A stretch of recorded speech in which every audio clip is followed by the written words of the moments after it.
행복을 포기하니 인생이 편해졌습니다.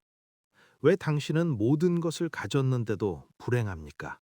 좋은 직장, 안정적인 수입, 건강한 몸, 어쩌면 사랑하는 사람도 곁에 있을지 모릅니다. 그런데도 당신은 공허합니다. 밤마다 불안에 시달립니다. 나는 왜 행복하지 못할까? 이 질문이 당신을 짓누릅니다. 혹시 당신도 이런 생각을 해본 적 있지 않습니까? 행복해야 한다는 강박만 없다면 차라리 편할 텐데. 만약 여러분이 진정으로 고통을 줄이고 흔들리지 않는 내면의 평화를 원하신다면 부디 이 시간을 끝까지 함께 해주시기 바랍니다. 도입. 왜 우리는 여전히 불행한가? 우리는 인류 역사상 가장 풍요로운 시대를 살고 있습니다. 그런데 이상하지 않습니까? 왜 우리는 여전히 불행한 걸까요? 현대인들은 만성적인 불행 속에 살아갑니다. 소셜미디어를 열면 모두가 행복해 보입니다. 그 속에서 우리는 스스로에게 묻습니다. 나는 왜 저렇게 행복하지 못할까? 이 질문 자체가 여러분을 더욱 깊은 불행으로 몰아넣습니다. 여기에 더해 우리 사회는 끊임없이 외칩니다. 행복해져라, 긍정적으로 생각해라. 이런 말들이 듣기에는 좋지만 실상은 또 하나의 족쇄일 뿐입니다. 행복해야 한다는 강박. 이것이야말로 현대인을 괴롭히는 가장 잔인한 명령입니다. 제가 오늘 여러분께 들려드릴 이야기는 그런 달콤한 거짓말이 아닙니다. 대신 저는 이렇게 말하겠습니다. 삶은 본질적으로 고통스럽습니다. 그리고 그것을 인정하는 순간, 비로소 여러분은 자유로워질 수 있습니다. 일부, 삶의 기본값은 고통이다. 먼저 이것을 받아들이셔야 합니다. 이 세상은 여러분의 행복을 위해 만들어진 곳이 아닙니다. 자연을 보십시오. 약육강식의 세계입니다. 그 어디에도 행복을 위한 설계는 없습니다. 19세기 독일의 철학자 아르투어 쇼펜하우어는 이것을 명확히 간파했습니다. 그는 말했습니다. 삶은 욕망과 권태 사이를 오가는 시계추와 같다고 말이죠. 우리는 무언가를 원합니다. 새 차, 승진, 사랑, 인정, 무엇이든 좋습니다. 그것을 얻기 전까지 우리는 고통스럽습니다. 갈망은 우리를 좀맞고 밤잠을 설치게 합니다. 이것이 시계추의 한쪽 끝입니다. 욕망의 고통. 그런데 마침내 우리가 그것을 얻었다고 칩시다. 잠깐의 기쁨이 있습니다. 하지만 곧 우리는 권태로워집니다. 새 차는 더 이상 새롭지 않고 승진은 새로운 스트레스를 가져왔으며 사랑은 일상이 되어버렸습니다. 그리고 우리는 다시 새로운 무언가를 갈망하기 시작합니다. 이것이 시계추의 다른 한쪽 끝입니다. 권태의 고통. 여러분, 가만히 생각해 보십시오. 고등학교 때는 대학만 가면 행복할 거라 생각했습니다. 대학에 가니 좋은 직장만 얻으면 행복할 거라 생각했습니다. 그런데 그 모든 것을 이루고 나니 여러분은 여전히 여기 똑같은 자리에 서 있습니다. 쇼펜하우어는 이것을 이렇게 표현했습니다.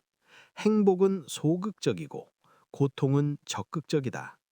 건강할 때 여러분은 건강을 느끼십니까? 아니죠. 하지만 치통이 생기면 어떻습니까? 그 순간 여러분의 모든 의식은 그 아픈 이에 집중됩니다. 이것이 핵심입니다. 행복이란 단지 고통의 부재일 뿐입니다. 반면 고통은 적극적으로 우리를 침범합니다. 이것을 이해하면 우리의 목표가 달라져야 합니다. 우리는 최고의 행복을 추구할 것이 아니라 최소한의 고통을 추구해야 합니다. 더 이상 행복해야 한다는 강박에서 벗어나십시오.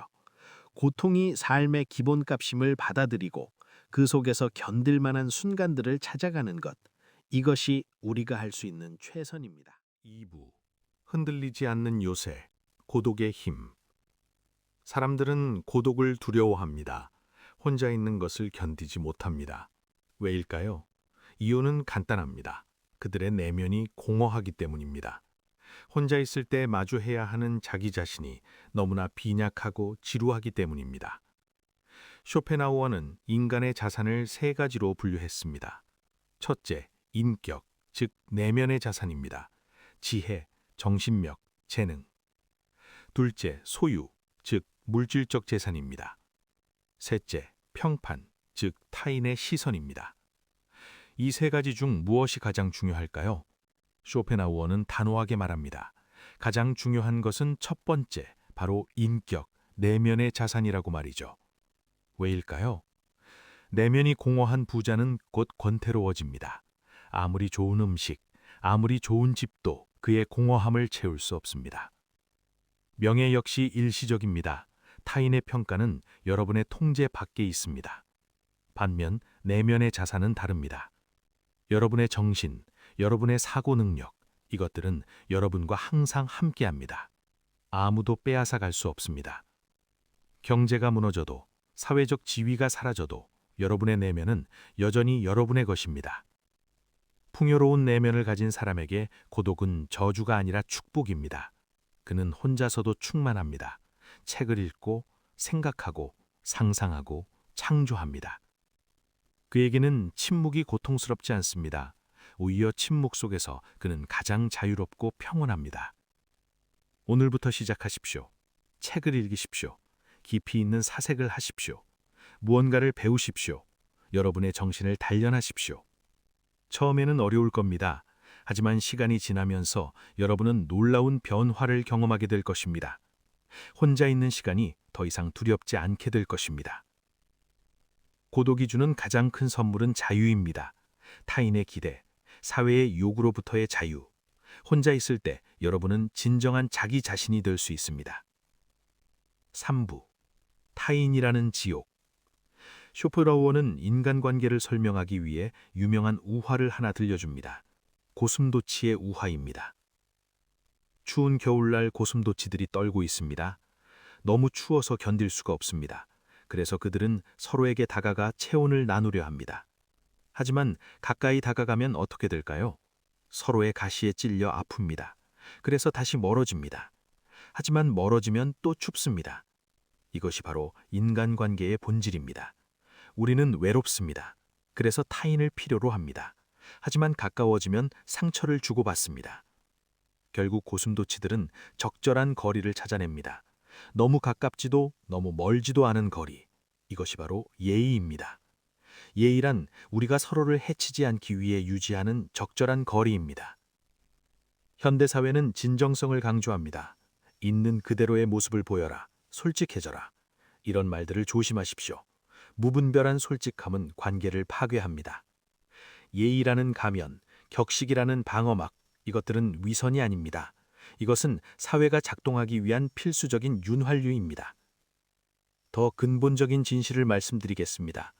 인간은 본질적으로 이기적입니다. 이것은 도덕적 비난이 아니라 사실의 진술입니다. 우리는 모두 자신의 이익을 최우선으로 생각합니다. 이것을 인정할 때 여러분은 덜 상처받습니다. 타인이 여러분을 배신하거나 실망시킬 때 여러분은 덜 놀랍니다. 그래, 사람이 원래 그렇지 라고 담담하게 받아들일 수 있습니다. 타인에 대한 기대를 낮추십시오. 이것이 행복의 비결입니다. 사람들이 여러분을 위해 큰 희생을 할 거라 기대하지 마십시오. 특히 타인의 평가에 휘둘리지 마십시오. 명예, 평판, 사회적 인정, 이런 것들은 얼마나 덧없습니까? 사람들은 여러분에 대해 이야기하지만 그것은 대부분 피상적이고 변덕스럽습니다. 더 우스운 것은 사람들은 여러분에 대해 그다지 많이 생각하지 않는다는 것입니다. 그들도 자신의 일로 바쁩니다. 그러니 타인의 시선을 위해 살지 마십시오. 자부심을 가지십시오. 악인이나 어리석은 자들을 만났을 때는 어떻게 해야 할까요? 분노하지 마십시오. 분노는 여러분만 해칩니다. 대신 무시하십시오. 관주하십시오. 마치 동물원에서 동물을 보듯 아, 저 사람은 저런 본성을 가졌구나 라고 관찰하십시오. 정중한 무관심, 이것이 대부분의 인간관계에서 최선의 패도입니다. 예의는 지키되 마음은 거두십시오. 친절하게 대하되 깊이 개입하지 마십시오. 4부. 체념과 현재. 우리는 과거와 미래 사이에서 괴로워합니다. 과거에 대한 후회와 미래에 대한 불안, 이 두 가지가 우리의 현재를 갉아먹습니다. 과거는 바꿀 수 없습니다. 아무리 후회해도 과거는 그대로입니다. 여러분의 후회는 아무것도 바꾸지 못하고 단지 현재의 여러분만 고통스럽게 만들 뿐입니다. 미래는 아직 오지 않았습니다. 여러분이 걱정하는 일의 대부분은 실제로 일어나지 않습니다. 설령 일어난다고 해도 여러분의 걱정이 그것을 막지는 못합니다. 그렇다면 무엇이 남습니까? 현재입니다. 바로 지금, 이 순간, 이것만이 실제합니다. 쇼펜하우어는 이렇게 말했습니다. 인간의 불행은 현재에 머무르지 못하는 데서 온다. 지금 이 순간 여러분은 어떻습니까? 숨을 쉬고 있습니다. 심장이 뛰고 있습니다. 바로 지금 이 순간만 놓고 보면 여러분은 괜찮습니다. 현재에 집중하는 연습을 하십시오. 지금 여러분이 보는 것, 듣는 것, 느끼는 것에 주의를 기울이십시오. 이것이 명상이고 이것이 마음 챙김입니다. 이제 체념에 대해 이야기해 봅시다. 진정한 체념은 포기가 아닙니다. 체념이란 바꿀 수 없는 것을 알아들이는 지혜입니다. 여러분이 통제할 수 있는 것은 무엇입니까? 매우 제한적입니다. 여러분의 생각, 여러분의 행동, 여러분의 태도, 이 정도입니다. 그 외의 모든 것은 여러분의 통제 밖입니다. 날씨를 통제할 수 없습니다. 타인의 행동을 통제할 수 없습니다. 노화를 통제할 수 없습니다. 이것을 알아들이십시오. 저항하지 마십시오. 체념한다고 해서 노력을 포기하라는 것이 아닙니다. 여러분이 할 수 있는 것은 하십시오. 최선을 다하십시오. 하지만 결과에 집착하지 마십시오. 결과는 여러분의 통제 밖입니다. 씨앗을 심는 노부를 생각해 보십시오. 그는 땅을 갈고 씨앗을 뿌리고 물을 줍니다. 하지만 결과는 날씨에 달려 있습니다. 현명한 농부는 이것을 압니다. 그래서 자기가 할 수 있는 일을 하고 나머지는 운명에 맡깁니다. 이것이 진정한 체념입니다. 그리고 이것은 여러분을 자유롭게 합니다. 더 이상 통제할 수 없는 것 때문에 괴로워하지 않아도 됩니다. 마무리, 고요한 평안을 향해. 긴 이야기였습니다. 불편한 진실들을 많이 들으셨을 겁니다. 하지만 이 모든 것이 여러분을 어디로 이끕니까? 절망으로? 아닙니다. 오히려 평화로, 자유로, 고요한 평온으로 이끕니다. 헛된 기대를 버릴 때 우리는 실망하지 않습니다. 과도한 욕망을 줄일 때 우리는 권태에 빠지지 않습니다. 타인에 대한 환상을 버릴 때 우리는 배신당하지 않습니다. 통제할 수 없는 것을 받아들일 때 우리는 좌절하지 않습니다. 이것이 쇼펜하우어가 말한 무욕의 평정입니다. 격정 없는 평온함. 더 이상 끝없는 욕망에 끌려다니지 않는 상태. 세상의 소음에 흔들리지 않는 내면의 고요함입니다. 여러분은 자신의 주인이 됩니다.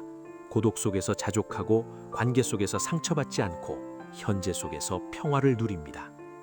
물론 이것은 하루아침에 이루어지지 않습니다. 평생의 수행이 필요합니다. 하지만 여러분은 지금 이미 그 여정을 시작했습니다. 이제 나가서 사십시오.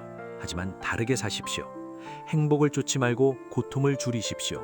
타인의 인정을 구하지 말고 자신의 내면을 풍요롭게 하십시오. 과거와 미래에 매달리지 말고 현재에 머무십시오. 그러면 여러분은 발견하게 될 것입니다. 인생이 완벽하지는 않지만 견딜만 하다는 것을, 행복하지는 않지만 평온할 수 있다는 것을. 고통 속에서도 견디십시오. 고독 속에서도 자족하십시오. 관계 속에서도 자신을 지키십시오. 그리고 매일 밤 잠들기 전에 이렇게 말하십시오. 오늘 하루 나는 살아남았다. 그것으로 충분하다. 여러분의 여정에 평온이 함께하길 바랍니다. 긴 이야기를 들어주셔서 감사합니다.